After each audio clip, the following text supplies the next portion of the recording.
Here, in the ancient land of Syria, the country finds itself at a crossroads. With the fall of Bashar al-Assad's rule, there's a cautious sense of hope in the air.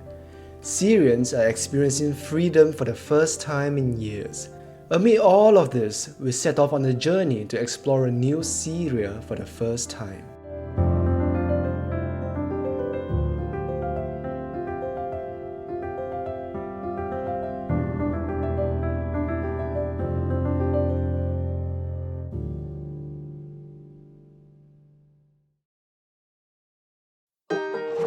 To get there, our group travelled by bus from Jordan to the Syrian border. Despite several checkpoints on the Jordanian side, crossing into Syria was surprisingly quicker and smoother than expected. The old visa fee, previously set at $350 for Americans, had just been lifted a week before our arrival. So with a quick stamp and a warm welcome at customs, we were finally in Syria. We couldn't believe how easy it was. At a quick pit stop, we grabbed some snacks using US dollars, which were widely accepted.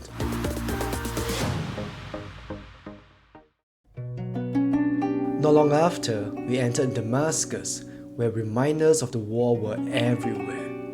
We passed countless buildings reduced to rubble. The destruction was staggering. Buildings pockmarked with bullet holes stood in stark contrast with families walking the streets. Curious locals waved as we drove by, and vintage cars lined the street.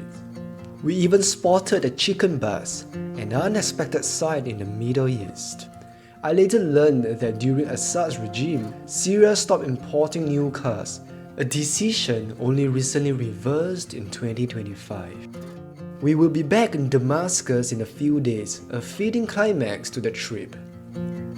From Damascus, we continued towards Homs, one of Syria's largest provinces. Before reaching the city, we made a quick stop at Abu Alas Bakery, grabbing Syrian pidais for 3,000 Syrian pounds each.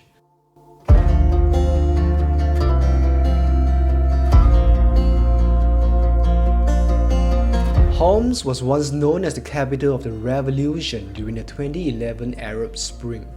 Much of it remains in ruins. There were buildings that looked like they were just bombed, buildings half constructed and then abandoned, and buildings filled with bullet holes. But Syria is more than just a land marked by war. It's also a place rich in religious history and cultural heritage. From ancient cities to sacred sites, Syria holds a deep connection to the past, including the famous Krak the Chevaliers. As one of the most famous Crusader castles in the world, it will be our first stop tomorrow in Syria. But for now, we checked into our hotel. Our accommodation, al-Walid Hotel, was a mix of charm and history, with a traditional Syrian breakfast fit for a king.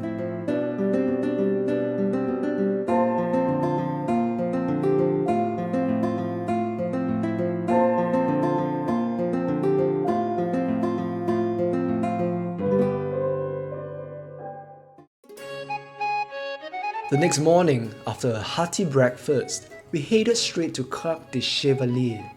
This UNESCO-listed fortress was built by the Crusaders from the 11th to 13th century and is one of the best preserved medieval castles in the world. And it was huge. From secret passages to massive soldiers' quarters and kitchens, there was everything needed to house and sustain 2,000 soldiers, including a rather open toilet. I had always wanted to visit this castle, and exploring its maze-like corridors and taking in the sweeping countryside views was a dream come true.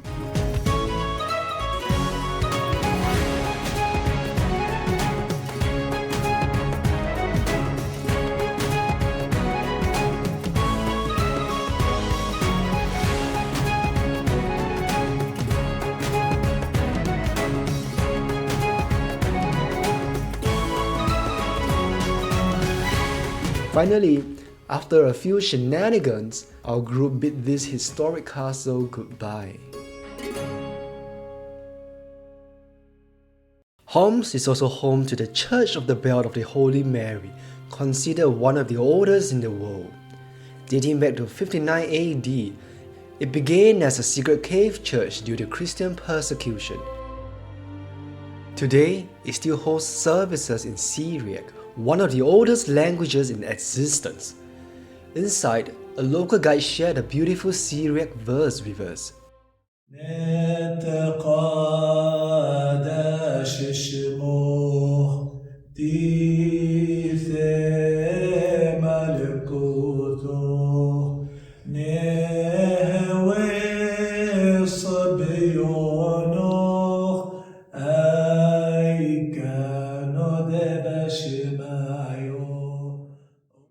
Homs is also the site of the famous Khalid ibn al-Walid Mosque, a testament to Syria's deep Islamic history.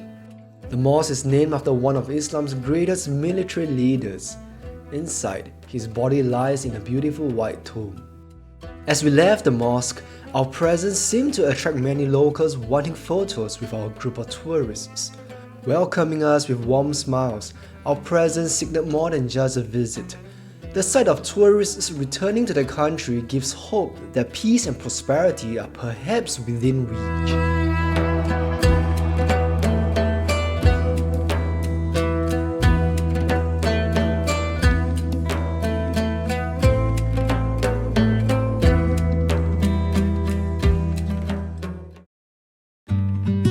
The next day, we stopped by to try what our guide deemed the best halawa bi-al-jibn in Syria. This rose-flavored dessert features a delicate cream filling and melts in the mouth.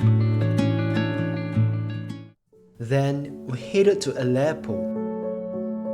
Once Syria's economic hub, the city has suffered deeply from war and the 2023 earthquake.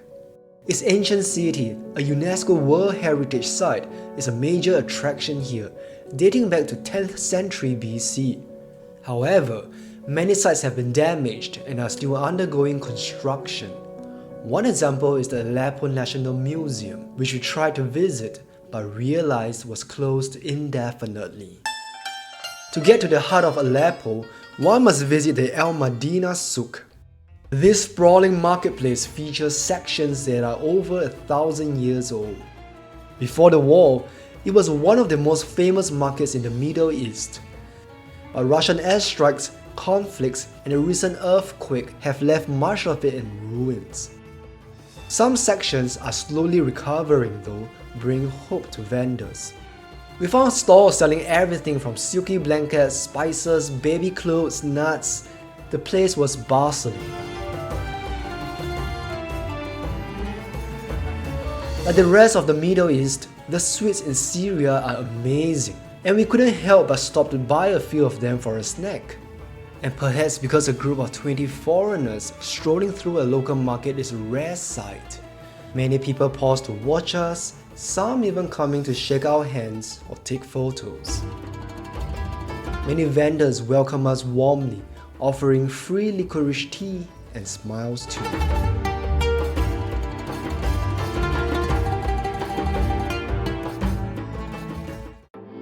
Next, we toured the famous Aleppo Soap Factory, also found in the Souq.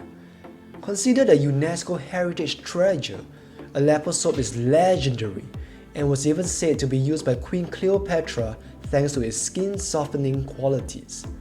Here, olive oil soap is still crafted using a centuries-old method. Cut and stamped by hand, the soap is aged for at least 8 months. Because the only ingredients are olive oil, laurel oil, and water, the soap is said to be moisturizing and great for those with skin conditions. A sign we are told that the soap has no chemicals is that the green bars of soap will turn brown as it oxidizes naturally. The inside, however, will still be green. While Aleppo soap retails for about $20 a piece online, the original Aleppo Soap Factory sells theirs for just $1.50. It was also at the Souq that we finally exchanged US dollars for Syrian pounds. Because the Syrian currency fluctuates constantly these days, many locals prefer to hold US dollars. I walked away with a massive bundle of notes since 10,000 Syrian pounds equals just $1 US.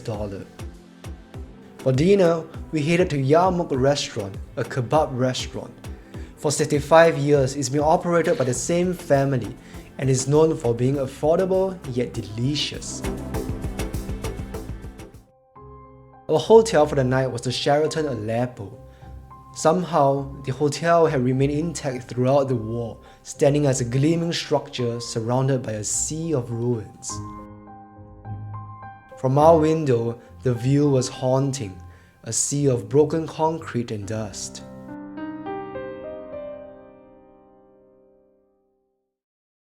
The next morning, we visited the Aleppo Citadel, a fortress that has existed since the Bronze Age. Everyone from Alexander the Great to the Byzantines to the Ayyubids left their mark. Despite a long history of battles, sieges and wars, the Aleppo Citadel has stood steadfast. It was surreal to be walking through the castle with barely anyone else aside from our group of travelers.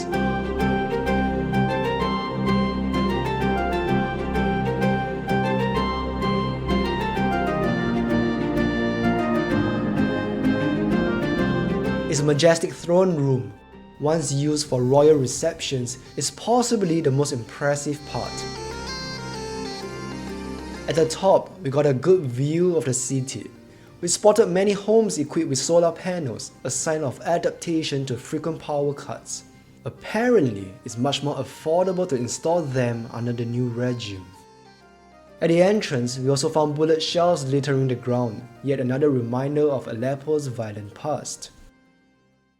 And so, after leaving the bustle of Aleppo behind, we arrived in Hama, a city known for the most beautiful Roman water wheels in the world. Towering over the river, they vary in sizes, from giant to small, each one a testament to human ingenuity.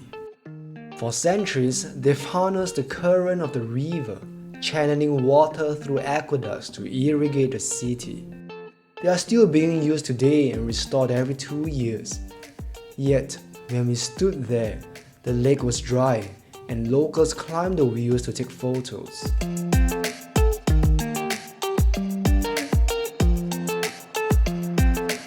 As we moved through the streets, eyes followed us, some with an unsettling intensity and others with a distance.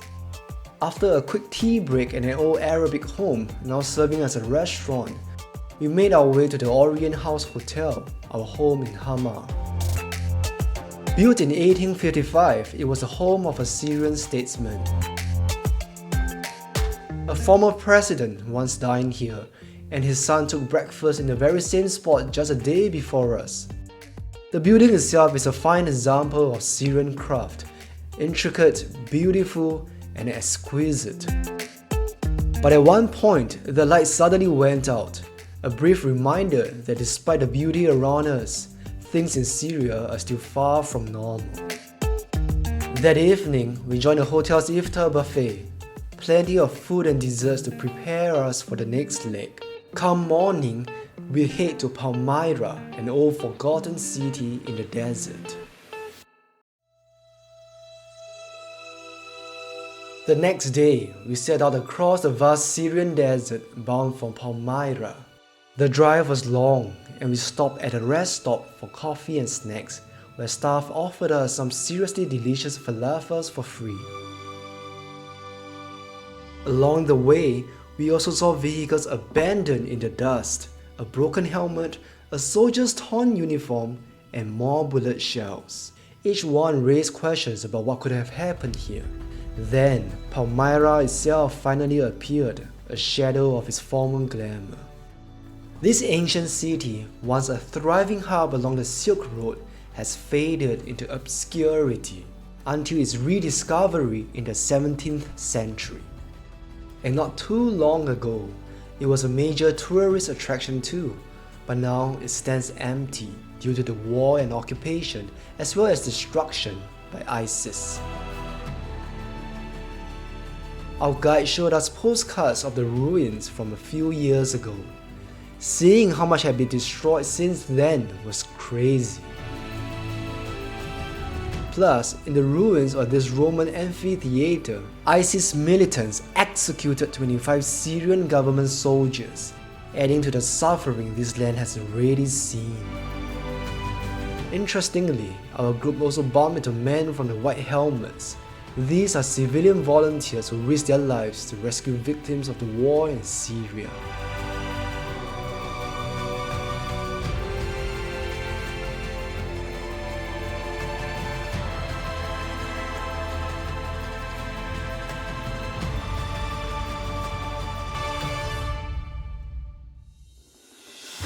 On our final day, we returned to Damascus, the oldest continuously inhabited city in the world. Its name alone has an almost mythical status.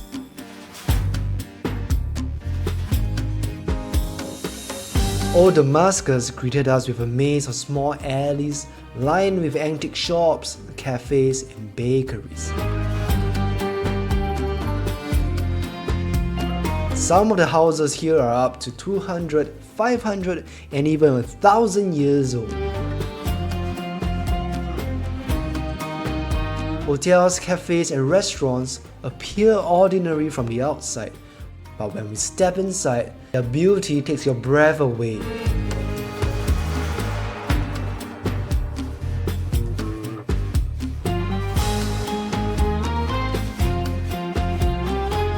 Our guide brought us to a beautiful antique shop in the center of town.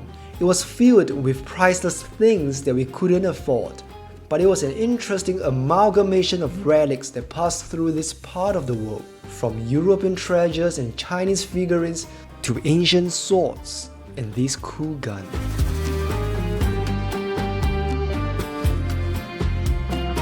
For more modern trinkets, there's the gift shop tucked away in Cafe Al-Kishla, one of the most beautiful cafes in Damascus. Here, you can find handicrafts made in Syria to bring home.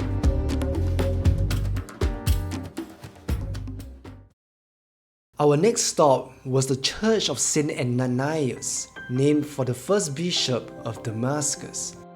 This secret church dates back to 67 AD and is tied to an important biblical story. Ananias is said to have baptized Saul of Tarsus, who then became Saint Paul. At that moment, Saul regained his sight and converted to Christianity. Wandering further, we saw churches and mosques standing side by side. Syria has long been a place where Christians and Muslims coexisted, often in peace. Today, that balance feels uncertain as the country continues to change. One of the biggest attractions here was the Umayyad Mosque, the fourth holiest in Islam. Its grandeur is undeniable, featuring dazzling mosaics and beautiful Umayyad-style details. Early Muslim worshippers reportedly used part of the space alongside Christians, and the mosque is said to be built upon the site of the Church of St. John the Baptist, which may explain why the head of John the Baptist is enshrined here. Yes, his head. Well, it's one of the 4 places to claim to hold a saint's head, including a church in Rome and another cathedral in France. Nevertheless, the gorgeous Umayyad Mosque itself is the main attraction, and no trip to Damascus is complete without a visit here. Nearby, we stepped into the mausoleum of Saladin, a revered Muslim ruler who battled Crusaders for Jerusalem. Unfortunately, the markets next to the mosque were closed due to Ramadan, so we missed seeing Damascus at its liveliest. As our day unfolded, troubling news reached us. Reports of deadly massacres in Syria's coastal villages, a result of clashes between the old and new regime. Fortunately, we were already heading back to Jordan the next day. Yet, as we prepared to leave, a bittersweet feeling settled in. We were grateful to have seen so many of Syria's amazing ancient landmarks, but it seemed like there was more to her we haven't uncovered. With a new regime now casting a shadow, the country's future hangs in a haze of uncertainty, and we weren't sure what we would return to if we ever visited again. And so we departed Syria, carrying with us a strong hope that this land, so rich in history, might yet find its way to stability, peace, and a prosperity long overdue.